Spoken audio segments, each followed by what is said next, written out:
throwing a kind of ring around a particular area and really having a look at what's going on. Really putting the magnifying glass over it. Yeah, where the people that I grew up with, where have they gone? Where have they gone? Mm-hmm. Where have they gone? And who has access to the work and who can move freely and comfortably. Everything changes. Everything changes, and it doesn't always change for the better. If the police roughed you up, then you couldn't tell them. Don't bring police to my door. Don't bring police to my door. That was kind of the mantra.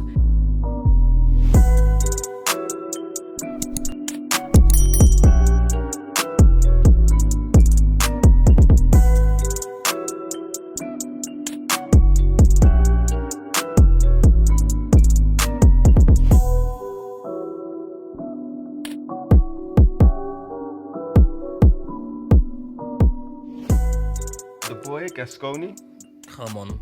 aka Mr. Come On, Come aka Mr. Adlib. on, man. United, man. We're back again. Back Got a again. special How you been? guest. You been alright? I've been good, man. Good. I'm just mad excited today, Yeah, man. Like, definitely. Literally, Man, excited. I'm Like, crazy excited for the special guest that we got in here We today. have a very special guest, the lovely Miss Dr. Joy White, a lecturer, author, academic. Yeah. Put that there. Is that Yeah, good? All that's right, good. cool. And yeah, here she is. So welcome, Miss Joy Joy White, White. come on. Call you Joy. Is that right? You can call me Joy. Joy's fine. Did I miss anything from the intro?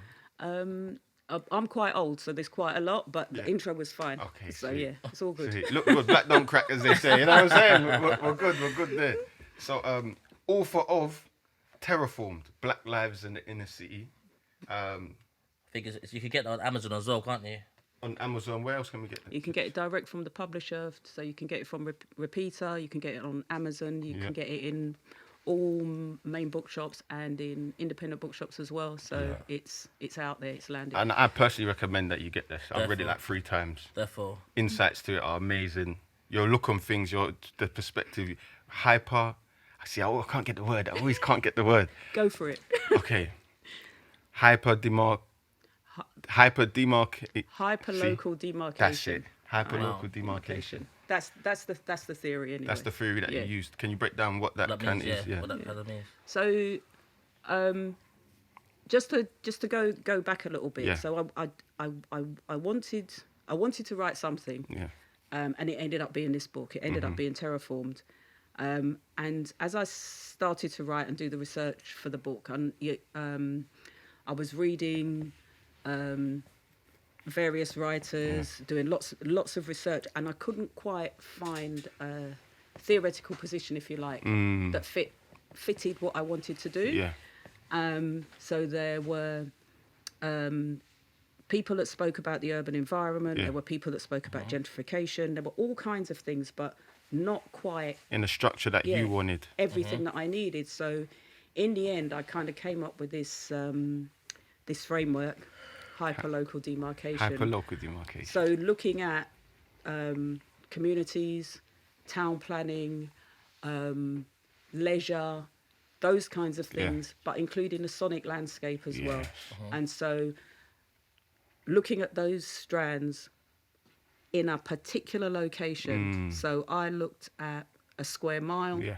I was playing on this idea of the city being a square mile. Yeah. So, and Newham, the place that I was writing about, is 5 miles from the city of London. Yeah. If you stand in the right place, you Yeah. can see the kind of glinting towers of Canary Wharf. And so I was playing with this idea of a square mile, another square mile. Yeah. So I looked at a rough square mile in Forest Gate. And the hyperlocal, that's why it's hyperlocal, Local, because yes. it Literally is that square literally this square mile, and the demarcation is, throwing a kind of ring around a particular area and really having a look at what's going on. Really putting the magnifying glass over it. Yeah.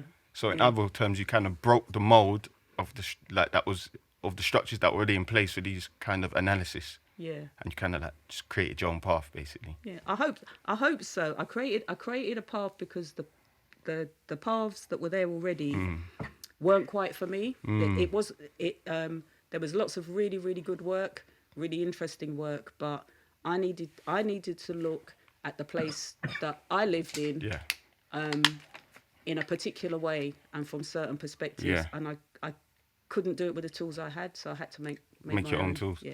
As what was that? It was, I think there's a poet that said, I took two paths split in the woods, and I took the road less travelled. Yeah. So that's what you basically did in essence. You took that road that no one's taken before, and created this gem. I think this is a gem of work because what you say in this book, from all the aspects you look at, the neo-political side, the socio-economic side, even going through the history-wise, and that creating that moving picture that you created.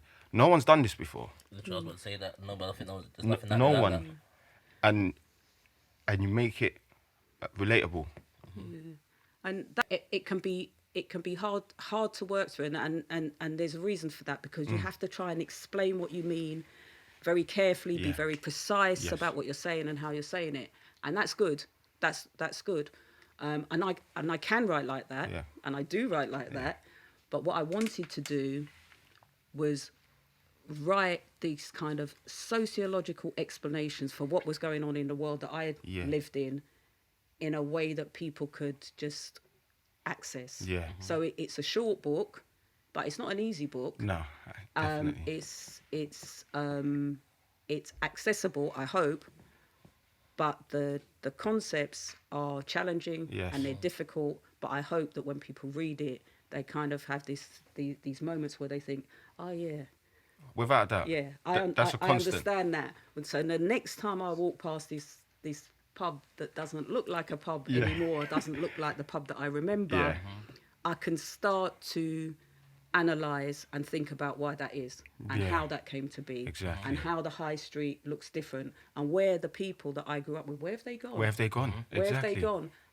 And who gets to be in this place and who has access to the leisure spaces and who has access to the work and who can move freely and comfortably within this new landscape. In this new landscape. And when did the landscape become new? Because I didn't notice. I live there and I didn't notice. It was so gradual. And it's so gradual and subtle that it slips you.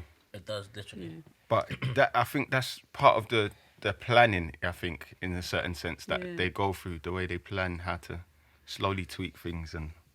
And that's what's so interesting, because I've had some really good reviews of that book, and I've had some really really interesting ones as well. And one of the things that somebody said, why is she going on about town planning? Why does she keep talking about town planning? But the plans get made by someone. The policies get made by someone. The local council makes plans and policies based on local priorities, but also national priorities as well. It's based on how much money they've got to spend, and they make plans and priorities accordingly. Those things don't fall out of the sky. No. So when the community centre disappears or the youth centre closes, that's a planning decision. Without it's a policy decision. Exactly. Somebody somewhere thought, well, we've got to make cuts to services. Austerity has begun to bite. What can we lose? Exactly. And in Newham, we lost most of the youth provision. I think only one is still about, I think. I think which one the first get used now? That's not even about. That's not in use. Is that not in use? No, that's still, the building's still there. The building's there, but the building's closed and the expertise went as well. This is the thing. The staff went because they had like a college behind it. If I was correct. So all of those things disappear, and I think Newham are trying to build it back now to give them their credit. But what happens when those things go? Well, we know what happens when those things go because we're living it. Yes. And even if we're not living it ourselves, we are witnessing it. Yes. And we see what's going on, and we see the end result. Yeah. What I wanted to do was try and pedal back a bit and see to the say, beginning. well, how did we get here? Yeah. What were the steps? What were the? Yeah. How did we get there? It doesn't happen. It doesn't happen by accident. And that's what that insight is. What I think made the book even more touching or even more relatable, because it's like you can say, okay, this is the situation we're in, but how did we get here? What was the effects, that the external effects to a certain degree from all different factors, that how did we get here? And you break that down so well. And I think it's something that's overlooked within society, well, within, let's say, Newham anyway, because like you could see if we go back to like the Olympic times or pre-Olympic times, when all the investment was coming in, I remember I was in school and they were all happy, like all the teachers were cheering, like, yeah, we got the Olympics. Yeah, I remember that as well. And I remember them saying, you lot just be prepared because there's going to be loads of opportunities. Yeah. But they never talk about what the backside of it would be, you know? I think around that time as well, sorry to cut in there. I think around that time when I was in school as well, they kind of introduced leisure and tourism. Oh, as a course? As a course, like you could do it for Travel and tourism, was it? No, it was actually called Was it leisure and leisure tourism? and Yeah, tourism. okay. I think around the time when, we found out that we had, secured the Olympics for 2012. But can you see that? Can you see how that's part of the planning? Without that. Because then those courses, you're preparing a workforce for the future, aren't you? And the Olympics was supposed to bring jobs, opportunities, new housing. Yeah. It was supposed to raise the profile of the borough. Well, maybe raise the profile of the borough. Yeah. But in terms of The longevity. long-term investment, long-term opportunities for the residents, what happened? What has happened, exactly. And and I remember when the news came in. I think I was at work, and it was exciting, wasn't it? It was exciting. Everything was going to change. Yeah. Everything was going to change, and everything was going to be so much better. Well, Boy, that's exactly, and that question mark is open to interpretation because, but we're living here, so we know what it is. But life improved for some people. Yes, and definitely. And that's what we mustn't forget. And I think that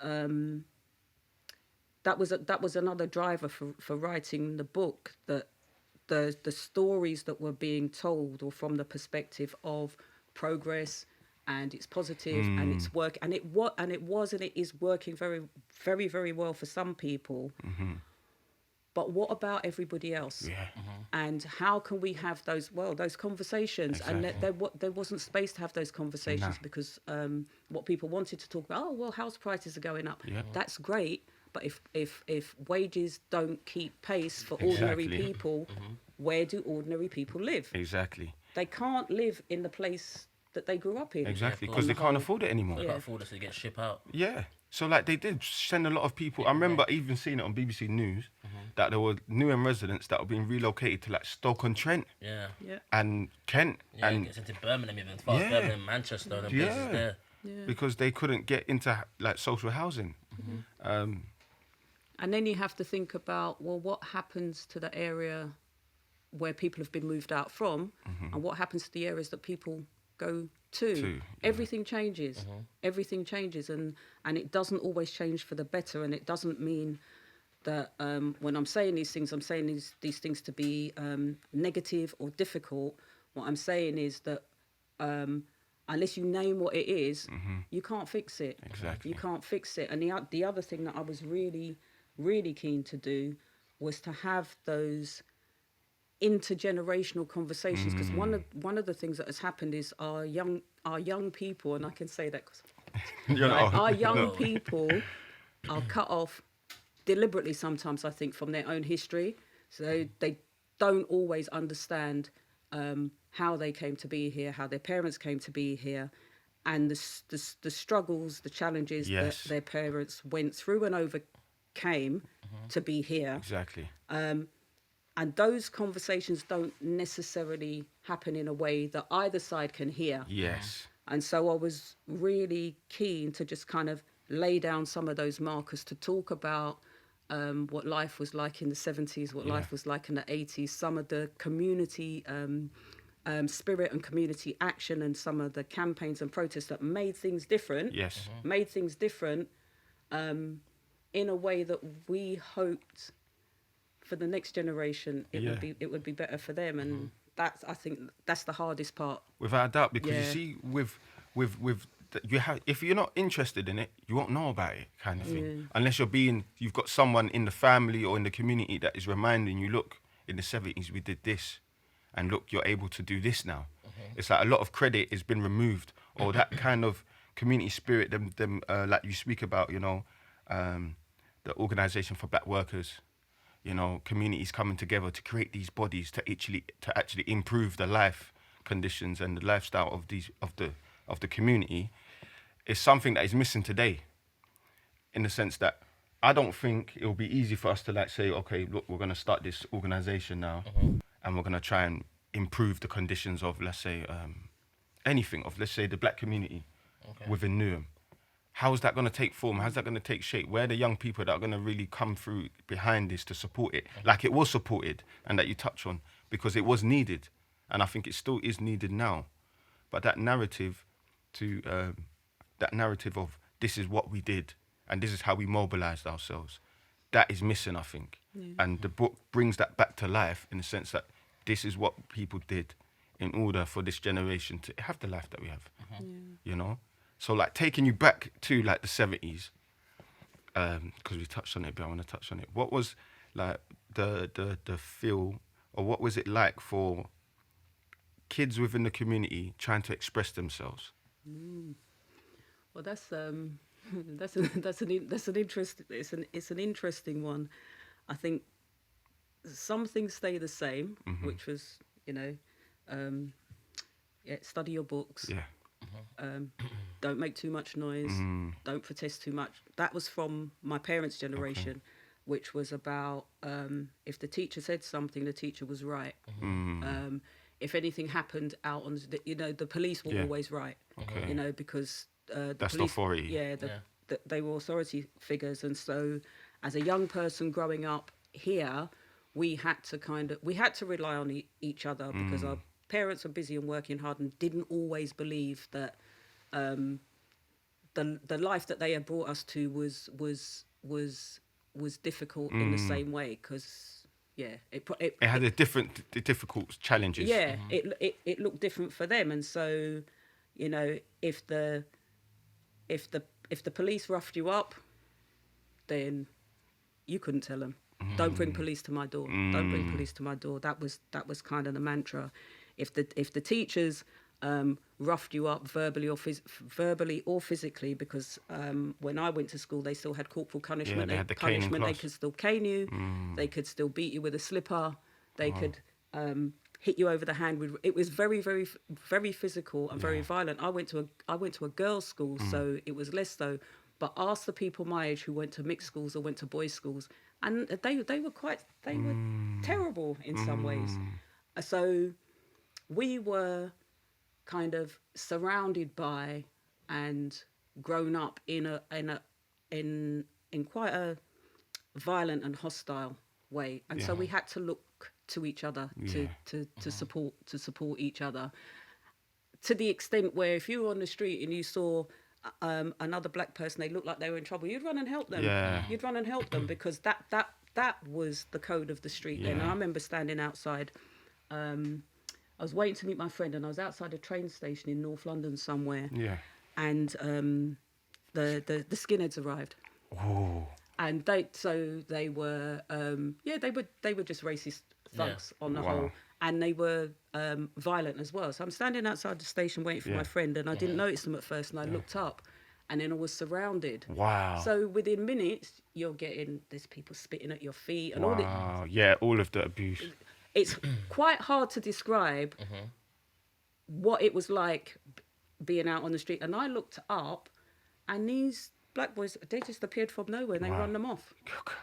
You know, but you didn't have to ask. You know, and that was the sort of community spirit, man. But it was like that, and I was in North London. I lived in East London. I was out of my area. This is the thing that I'm saying. It didn't matter where you were.